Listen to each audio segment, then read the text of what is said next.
Welcome back. The President has approved the composition of a power sector reform coordination working group under the leadership of the Vice President, Professor Yemi Osinbajo. A statement by the Governor of Kaduna State, Malam Nasir El-Rufai, explains that the new working group will incorporate the ongoing efforts of his committee and ensure all power sector initiatives are harmonized. Governor El-Rufai is the chairman of the committee set up by the National Economic Council on Power Sector Reforms and Distribution Company Ownership, DISCOs. President Muhammadu Buhari would receive updates and briefings twice a month on the progress of the new national working group. Other members of the group include the Minister of Power, the Minister of Finance, Budget and National Planning, the Governor of the Central Bank of Nigeria, and special advisors to the President on infrastructure. In November 2019, the NEC constituted an ad hoc committee to determine the nature and extent of the state government's ownership of distribution companies and provide feedback on the challenges affecting the power sector reforms. Nigeria's foreign reserve has been on a free fall, and only recently, figures from the central bank put it at $36.69 billion. As of January the 15th this year, it stood at $38.34 billion, indicating a drop of $1.64 billion in February. Now, this fall is coming when the nation's foreign and domestic debt is on the rise. Nigeria's total debt stock stands at 26 trillion naira as at September 2019. This next report looks at these economic indices and how they can be addressed to enhance socio-economic development.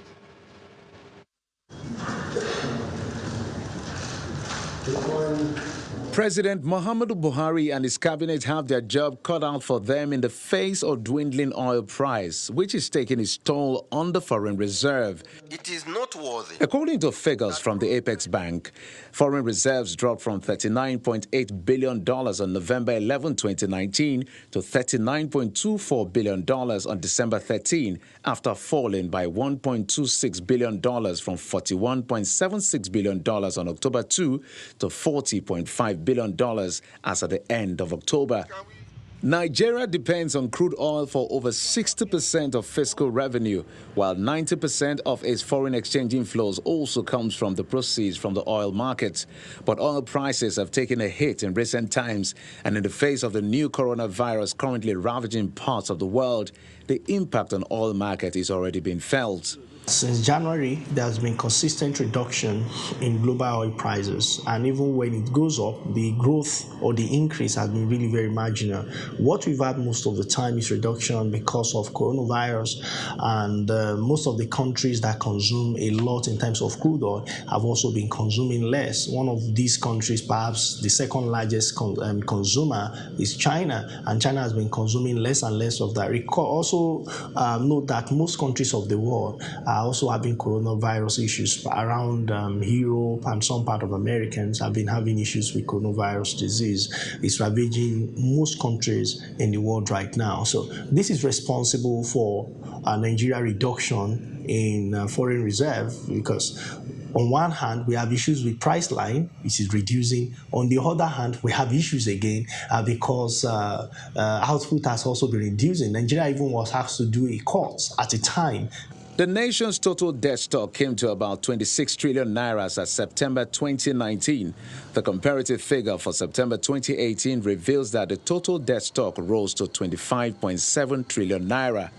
Blocking leakages and aggressive revenue drive are suggested as key to helping the nation reduce its level of borrowing. We are digging deeper. We are simply getting an approval to go and borrow more at a time where we don't have the capacity to repay. So the only reasonable thing is that we must live according to the size of our pockets. And then we must also cut down the leakages, because there's so much leakages in the system that if you were to recover half of the money that the Dr. General found out was missing or mismanaged in the 2017 audit, federal audit, we don't need to borrow to fund the 2020 budget. Nigeria's public debt exerts a long-term effect on external reserve, as both are dollar-denominated. Analysts are hoping that funds from external debt should be channeled towards projects with high returns. Economic policies should also target export promotion and import substitution, as this will increase the level of productivity and economic activities, thereby resulting in an improvement in external reserve, a favorable balance of payment, and increase in foreign exchange earnings.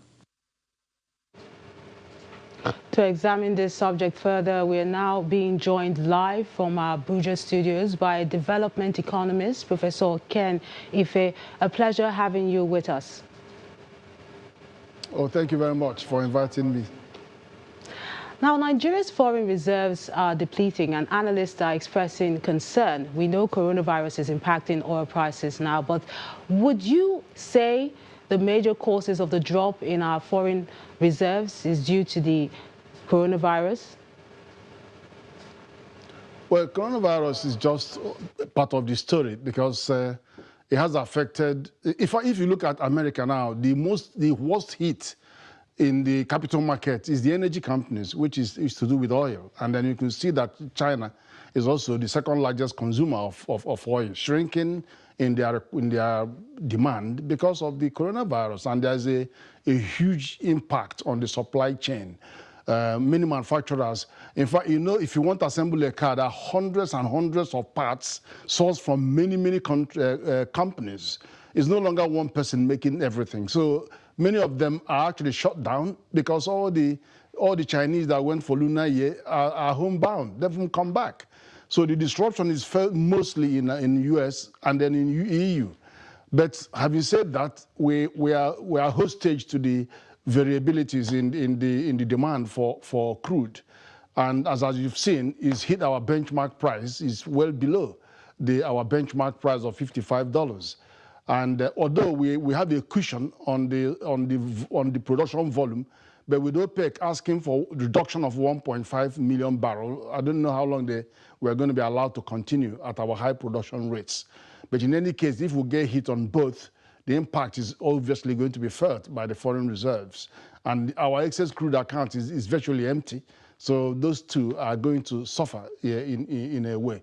But make no mistake about this, coronavirus is actually affecting far more things. Apart from the stock market, you have the aviation industry that is in crisis. And we have to look very critically at the potential for more disruption, because 10 trillion tons of goods are moved globally, 3 trillion of which are by air. Now we have challenges on cargo and on passenger traffic, and the whole burden is borne by FAN. And I think we have to look at how quickly we could support this organization that is self-sustaining and is running 22 airports, only 2 of which are viable. And then if you add and in fact, 3 times of its volume, the industries around it that depend on it are about 300% of the company. So the government must do something seriously, even if it means stopping the remittance of their revenue to the thing, and then also make sure that the hospitals that they want to build, 5 hospitals, that there's government support. And they're being owed a lot of money, over 50 billion naira. If they go tough, the aviation industry will collapse. If they stop supporting the airports, we won't have flight to any of the destinations. And the costs have gone up considerably in having to contain the possibility of this coronavirus entering the country. So okay, Prof, let's bring this conversation home now. In a few minutes, if you could tell us, President Buhari recently sought for the approval of the Senate to borrow about $22 billion. What is your reaction to this? Now, the thing about the borrowing is we don't have a debt crisis. What we have is revenue crisis, because our revenue to GDP is just about 6%. We need to up that. Average is 18%. VAT, our own 7.5%. Average in Africa is 15%. So we need to up the game on our revenue. And there are so many strategies to increase revenue, which could be subject to another discussion. The impact is this. The important thing is this. If we are borrowing to focus on capital project, which is what Fiscal Responsibility Act 2017 says, then those projects are viable, capable of retiring the loan, and they are focusing on critical sectors of infrastructure, and as one of the colleagues said, ensuring that it plays on import substitution agenda, then we have the possibility that this is going to help the country. But there's no way we're going to grow in a sustainable way if we don't invest in infrastructure. It's just going to be managing poverty. We have to grow the economy, and the regime of foreign loan being taken are within 1 to 2%.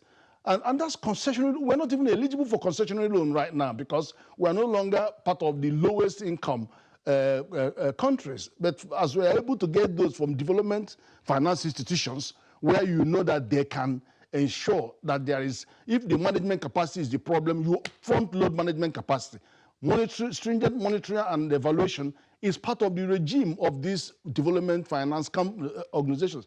That's where we should be going to get this money, and that's where they're going. Instead of focusing more on bilateral, that's where you have little or no control of what this money is being used for. Professor Ken Ife, thank you so much for sharing your thoughts. That's all we can take at this time because we have more business stories. We have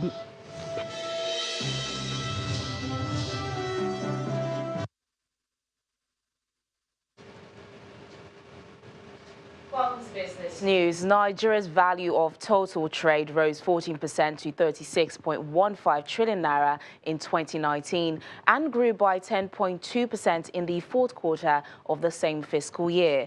According to the National Bureau of Statistics, the annual figure of 36.15 trillion naira is lower than the 36% growth recorded in 2018 when compared to 2017. The foreign trade report also indicates a 28% rise in imports over 2018 as exports climbed by only 3.6%, bringing the trade balance to 58.4% decline in the year. On a quarterly basis, the NBS says Nigeria recorded faster increase in imports in the year, which resulted in a negative trade balance of 579 billion naira, the first since mid-2016. Well, South African businesses and Nigerian investors are ramping up support for an improved trade relations in light of the African Continental Free Trade Area Agreement scheduled for takeoff later in the year. Executives from the industrial and services-oriented sectors in the South African nation set opportunities in the Nigerian political economy as their focus at the latest edition of the Business and Export Forum organized by the South Africa and Nigeria Business Chamber in Durban. Our South African Bureau Chief, Betty Dibia, reports.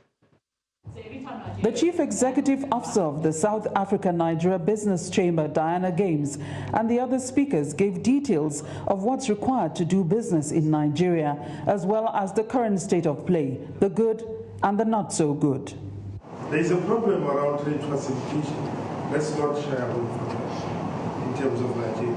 There is a problem around regulatory framework, certainty on the regulatory framework, uncertainty on the market. So, South Africa and Nigeria, we need each other. And these are two major role players on the continent. Nigeria's High Commissioner to South Africa, Ambassador Kabir Bala, gave the opening speech and was on hand to answer the many questions the participants had during the interactive session. There are opportunities, there are challenges in Nigeria, and those challenges can also be even turned into opportunities. We have a population of 200 million people, and we have challenges with energy supply in the country. I talked about generation, transmission, and distribution. There are challenges there, but we can also look at those things as opportunities for people within the country and also from South Africa to go to Nigeria and invest in those areas of generation, transmission, and distribution. Among the participants were traders, investors, investment and trade experts, as well as service providers in the South Africa-Nigeria Trade Corridor. I think it's providing information on the Nigerian market. I think it's sometimes misunderstood. It's a big country to deal with. We try and break it down and tell people what to think about, what to look out for in the market, some of the pitfalls, but also to think about the opportunities, the business culture, how to get goods in and out. I mean, we focus quite a lot on exports at the moment because a lot of exports go from South Africa, into Nigeria, but it's difficult, and it has been particularly difficult over the last sort of 2-3 years. There's a lot that can be done, and that's why this kind of business environment is important. And there has to be some kind of business-to-business, more business-to-business conversation between Nigerian businesses and South African businesses.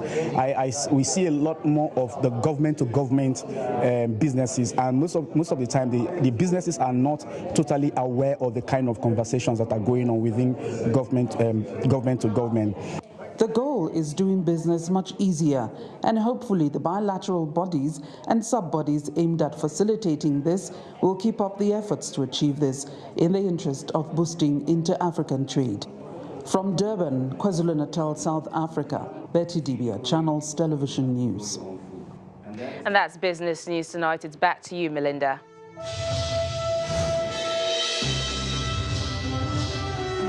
Many thanks, Teniola. Still ahead on the news at 10, Liverpool returned to winning ways after 3 consecutive defeats in 3 competitions. That's on Sports News.